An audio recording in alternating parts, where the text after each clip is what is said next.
I agree that working from home's hurting companies, but I think there are a lot of companies that have thrived with the work from home model. The issue isn't whether or not they send their people home to work. The issue is how they send their people home to work. Think about the open office concept from whatever it was, the 90s, maybe late 90s, 2000s, a while back. Companies implemented this idea that our people aren't collaborating enough.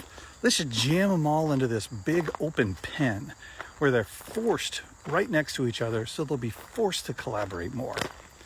And the issue with this sort of thinking is the idea that more is better. And this is a problem a lot of companies have. They have teams that look at how well things are done, and they have teams that look at how much of something is done.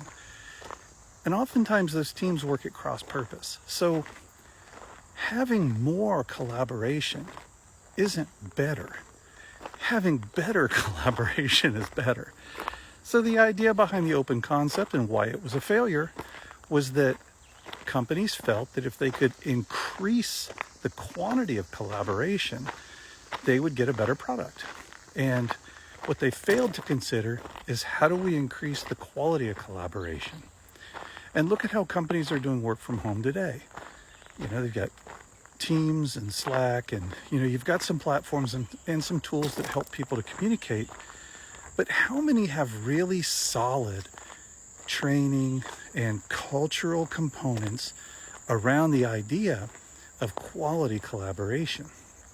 So I think the reason that work from home does not work for some companies is because of how poorly they implement it.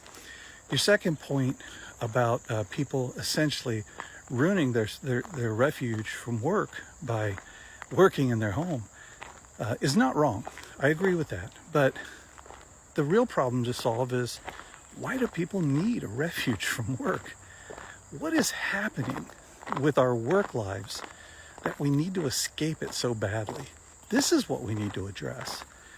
Why don't we work harder as executives to create an environment where everyone can enjoy their work?